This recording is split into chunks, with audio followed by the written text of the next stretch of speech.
Hello বন্ধুরা, কেমন আছো তোমরা সবাই? আশা করি খুব ভালো আছো, আর আমিও খুব ভালো আছি। প্রিয়ানি 2.0-তে আবার একটা নতুন ভিডিওর সঙ্গে তোমাদের সবাইকে স্বাগত জানাই। তো আজকে হচ্ছে 17ই জানুয়ারি, দোসরা মাঘ। আর তোমাদের তো আগের ভিডিওতেই আমি বলেছি যে একটা বিয়ের নেমন্তন্ন এসছে, আর বিয়েটা হচ্ছে আমার ভাগ্নির বিয়ে। তো সেই জন্য সকাল থেকে যাওয়ার কোনো সেইভাবে প্রোগ্রাম ছিল না। মানে বাবা টোটো নিয়ে গেছিলো, মা দোকানে ছিল, আর তোমাদের দাদাভাই তো বাজারে চলে গেছিলো। সেই জন্য কিন্তু যাওয়ার কোনো প্রোগ্রাম ছিল না, আর আমি কোনো দিন যাইনি, সেই জন্য একাও আমি যেতে পারবো না। তো যাওয়ার কোনো প্রোগ্রাম ছিল না। তারপরে 11টার দিকে মা ফোন করে বললো যে বেরোতে, তো দিদির বাড়িতে যাওয়া হবে। সেই জন্য কোনো রকম তাড়াহুড়ো করে বেরিয়েছি, আর বিয়েটা কিন্তু দুপুরেই। তো কোনো রকম তাড়াহুড়ো করে বেরিয়ে চলে গেছিলাম সোজা শাড়ি দোকানে।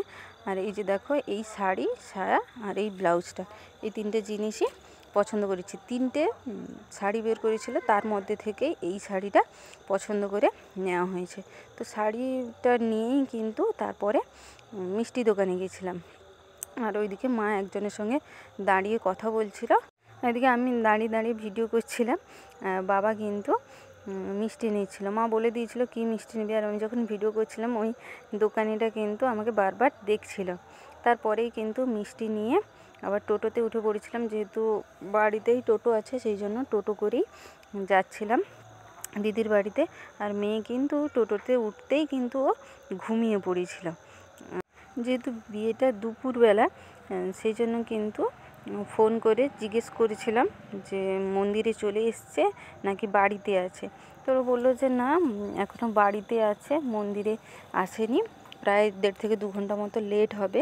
সেই জন্য কিন্তু আমরা বাড়িতেই যাচ্ছিলাম। আর বিয়ের কার্ডে কিন্তু লেখা ছিল যে 11টা থেকে 12টার মধ্যে বিয়েটা হবে, সেই জন্যই কিন্তু ফোনটা করা। তো তারপরে এসে দিদির বাড়িতে এসে দেখি যে গায়ে হলুদ হয়ে গেছে, জল সইতে গেছে। তো জল সয়ে এসে এই যে বলে না কন্যা স্নান, তো ওই স্নান করার জন্য ওই শিলের ওপরে ভাগ্নিকে বসিয়ে দিয়েছে। আর তারপরেই কিন্তু যেহেতু আগেই ও স্নান করে নিয়েছে, তার জন্য ওই শাঁখে অল্প অল্প করে জল নিয়ে 3বার কিন্তু মাথার মধ্যে দিয়ে দিয়েছিল।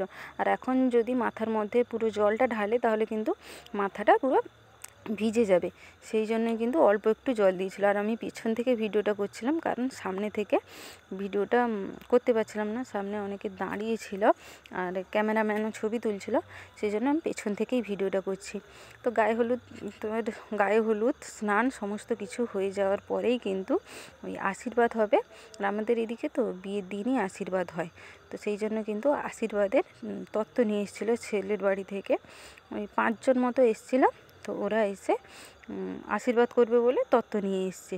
তো কন্যা স্নান হয়ে যাওয়ার পরেই কিন্তু ভাগ্নি স্নান টান করেই শাড়িটা চেঞ্জ করে কিন্তু বসে পড়েছে। ওই আমাদের এদিকে বলে নানি মুখে শ্রাদ্ধ, আর এমনিতেই বলে কিন্তু অধিবাস।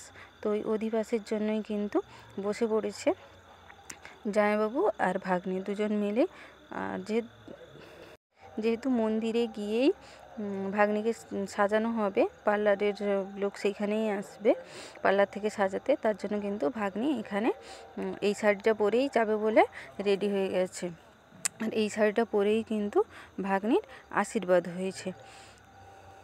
কোথাও গিয়ে তো সেইভাবে ভিডিও করি না, তার জন্য কিন্তু ভিডিও করতে একটু অসুবিধাই হচ্ছিল। যখন ভিডিও করছিলাম সবাই দেখছিল, ভাবছে যে ছবি তোলা ব্যাপারটা একটা আলাদা, আর ভিডিও করা, সমস্ত রিচুয়ালসের ভিডিও করা, সেই ব্যাপারটা একটা আলাদা। তো সবাই কিন্তু আমার দিকে তাকিয়েছিল। আর যখনই ক্যামেরাটা অন করছি, মানে সবাই দেখছে আমার দিকে, হয় ফোনের দিকে তাকাচ্ছে, না হয় আমার দিকে তাকাচ্ছে, ভাবছে যে সব বিষয়েই কেন ভিডিও করছে। তো এইদিকে অধিবাস হয়ে যাওয়ার পরেই কিন্তু এদিকে আশীর্বাদের জন্য ভাগ্নিকে ডাকা হলো। তো ভাগ্নি বসে পড়েছে আশীর্বাদের জন্য, আর সবাই একে একে সবাই মিলে কিন্তু আশীর্বাদ করছে। ছেলের বাড়ি থেকে যারা এসছে তারা কিন্তু একে একে আশীর্বাদ করে নিচ্ছে। এখানে পুরোহিত মশাইও ছিলেন, পুরোহিত মশাই, তো উনি সমস্ত কিছু বলে দিচ্ছিলেন। আর ছেলের বাড়ি থেকে যে ছেলের মামা দাদু এসেছিলেন, তো উনি আশীর্বাদ করে নিচ্ছিলেন। আর তারপরেই কিন্তু সবার হাতে মানে যারা গুরুজন আছে সবার হাতেই কিন্তু অল্প অল্প করে ওই আতপ চাল দিয়ে দেওয়া হয়েছিল। সবাই কিন্তু ওকে ভাগ্নিকে আশীর্বাদ করে নিয়েছিল। আর ছেলের বাড়ি থেকে আশীর্বাদে কিন্তু ভাগ্নিকে একটা ওই পার্লের উপরে একটা সেট দিয়েছে। ওইটা কিন্তু ওই মানে ছেলের বোন মনে হয় উনি কিন্তু পরিয়ে দিয়েছিলেন। তো তারপরেই কিন্তু মানে মন্দিরে যাওয়ার জন্য সবাই রওনা দিয়ে দিয়েছিল। আগেই অনেকে রওনা দিয়ে দিয়েছে গাড়িতে করে, শুধুমাত্র কয়েকজনই ছিল, হাতে গোনা কয়েকজন ছিল। তো ওরা সবাই মিলে বেরোচ্ছে। আর এই যে ভাগ্নিকে বর্দি নিয়ে বেরোচ্ছে। ভাগ্নি কিন্তু যাওয়ার সময় কান্নাকাটি করছিল। একটা মেয়ে মানে জন্ম থেকে ছোট থেকেই এই বাড়িতে মানুষ হলো, আজকে পর হয়ে যাবে, অন্য একজনের বাড়িতে যাবে, সবাইকে আপন করে নিতে হবে। তো কান্নাকাটি করছিল। তারপরেই কিন্তু মানে গিয়ে বাড়ির ঠাকুরকে আগে প্রণাম করে এসছে, তারপর বেরিয়ে ওই তুলসী তলাতে প্রণাম করেই কিন্তু বেরিয়ে যাচ্ছে সবাই একে একে। আর আমরা কিন্তু মানে সবাই গাড়িতে যাচ্ছিল। আর যেহেতু বাবা টোটো নিয়ে গেছিলো, সেই জন্য আমি, মা, আমার মেয়ে আর বাবা চারজন মিলে কিন্তু টোটোতে এসেছিলাম। তো টোটোতে এসেই সোজা কিন্তু খেতে চলে গেছিলাম হোটেলে। প্রায় 2টো মতো বাজতে যায়, তখন কিন্তু আগে খেয়ে নিয়েছিলাম। তো খেয়েই তারপরে এসেছি মন্দিরে। আর এই যে দেখো মন্দিরটা কিন্তু বেশ অনেকটা জায়গা জুড়েই। আর এইখানে কিন্তু বোনেরও এই মন্দিরেই কিন্তু বিয়েটা হয়েছিল। তো এই যে দেখো তারপরেই কিন্তু দেখি যে বরের গাড়িও চলে এসছে। আর বর কিন্তু ভেতরে নেই, বর কিন্তু মন্দিরে গিয়ে বসছিল। আর বরের গাড়িটা না বেশ সুন্দর কিন্তু সাজিয়েছিল। ওই সামনেটা লাল হলুদের গোলাপ দিয়ে আর পেছনেরটা সাদা লালের গোলাপ দিয়ে বেশ সুন্দর লাগছিল। তো তারপরে উপরে এসে দেখি যে খুব পুরোহিত মশাই খুব তাড়া দিচ্ছিলেন, তার জন্য কিন্তু তাড়াহুড়ো করেই সাজাচ্ছিল ভাগ্নিকে। বেশ অনেকটা কম সময়ের মধ্যে কিন্তু বেশ সুন্দর সাজিয়েছিল। তো যাই হোক কোনোরকম তাড়াহুড়ো করে সাজিয়ে এই যে ভাগ্নিকে নিয়ে এসছে একজন ভাগনা, আর এদিকে দাদা মানে ভাগ্নির মামা, দুজন মিলে ধরে ভাগ্নিকে নিয়ে এসছে।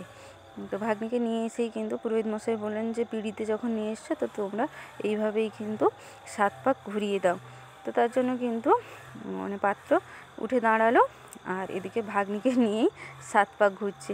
7 পাকের জায়গায় কিন্তু 8 পাক হয়ে গেছিলো। ঠিকঠাকভাবে কিন্তু কেউ হিসাব করেনি। তো 7 পাকের জায়গায় কিন্তু 8 পাক হয়ে গেছিলো। তো 7 পাকে ঘোরার পরে কিন্তু শুভদৃষ্টি হয়েছে। শুভদৃষ্টির পরেই কিন্তু ওই বিয়ের জন্য বিয়ের যা যা রিচুয়ালস থাকে ওই জন্য কিন্তু দুজন মিলেই বসে পড়েছে ঠাকুরের সামনে। আর এদিকে পুরোহিত মশাই একের পর এক মন্ত্র বলছে। বিয়ের তো নানা রকমেরই রিচুয়ালস থাকে না, তো ওই রিচুয়ালসগুলোই এখন বসে বসে পালন করছে। আর যেহেতু মন্দিরে বিয়েটা হচ্ছে তার জন্য কিন্তু পুরোহিত মশাই বেশ আর দেরিও হয়ে গেছিলো। তো নিয়মগুলো কিন্তু কম সময়ের মধ্যে সমস্ত নিয়মই কিন্তু পালন করেছে পুরোহিত মশাই। তারপরে এই যে দেখো দিদি এখন বসে পড়েছে ভাগ্নিকে সম্প্রদান করবে বলে। কন্যা সম্প্রদান কি বলো তো, কন্যা সম্প্রদান মানে কন্যাকে যে দান করছে, এটা কি ঠিক? এই বিয়ের মধ্যে কিন্তু এই নিয়মটা মানে একদম অপছন্দের নিয়ম। কারণ কন্যাকে যে দান করে দিচ্ছে, একটা মেয়েকে তার মা বাবা জন্ম দিল, জন্ম থেকে ছোট থেকে মানুষ করলো, পড়াশোনা শেখালো, সমস্ত কিছুই করালো, একটা মেয়েকে নিজের পায়ে দাঁড় করালো, তারপরেই কিন্তু একটা ছেলের হাতে তার মেয়েকে দান করে দিচ্ছে। এই রিচুয়ালসটা কিন্তু মানে ঠিক নয়। একটা মেয়েকে দান করে দিচ্ছে, কাকে দান করছে না, একটা ছেলের হাতে দান করে দিচ্ছে। কেন? একটা মেয়ে কি মানে দান সামগ্রী নাকি পণ্য যে একটা মেয়েকে দান করতে হবে? এই যে দেখো একটা ছেলের হাত ধরে কিন্তু একটা মেয়েকে দান করে দিচ্ছে, এটা কি ঠিক? এটা কিন্তু ঠিক নয়। এই রিচুয়ালসটা যদি বাদ দেওয়া হতো বিয়ের নিয়ম থেকে, তাহলে কিন্তু একটা মানে এটা তো একটা পবিত্র বন্ধন, পবিত্র সম্পর্ক, এর মধ্যে কেন দান করা হচ্ছে?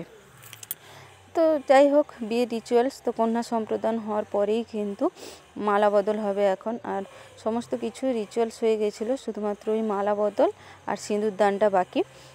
যেহেতু বসে পড়েছিল আর পুরোহিত মশাই আগেই তো বলেছি যে পুরোহিত মশাই তাড়াহুড়ো করেই কিন্তু বিয়েটা দিয়েছে, কারণ প্রায় তখন 3:30 4টে বাজতে যায়।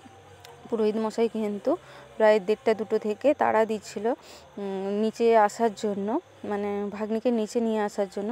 কিন্তু যেহেতু মানে ভাগ্নির সাজটা কমপ্লিট হচ্ছিল না, সেই জন্যই কিন্তু নিচে নিয়ে আসতে একটু দেরি হয়ে গেছিলো। তো নিচে নিয়ে এসেই কিন্তু কোনো রকমে সমস্ত কিছু রিচুয়ালস পালন করে এখন কিন্তু সমস্ত রিচুয়ালস পালন হয়ে গেছে। এখন রিচুয়ালসের শেষ সিঁদুরদান। তো একটা মেয়ে কিন্তু এবার পর হয়ে গেল। মেয়েকে বিয়ে দিয়ে দিলেই কিন্তু মানে বাপের বাড়িতে আর তার কোনো জোর থাকে না, সে এবার পর হয়ে যায়। স্বামীর বাড়িতে সবাইকে তাকে আপন করতে হয়, নিজের বাড়ি বাপের বাড়িতেও সে এবার আত্মীয় হয়ে গেল এখন।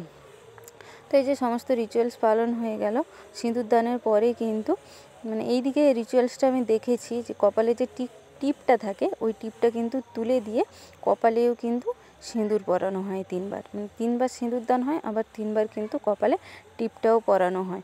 আর মেয়ে কিন্তু ছেলেকে চন্দন পরিয়ে দেয়, সিঁদুর তো পরানো যায় না, সেই জন্য কিন্তু চন্দন পরিয়ে দেয়। তো সিঁদুরদানের তারপরেই কিন্তু হস্তবন্ধন। তো এই যে পুরোহিত মশাই হস্তবন্ধন করছেন আর মন্ত্র বলছেন, এটাই কিন্তু বিয়ের শেষ রিচুয়ালস।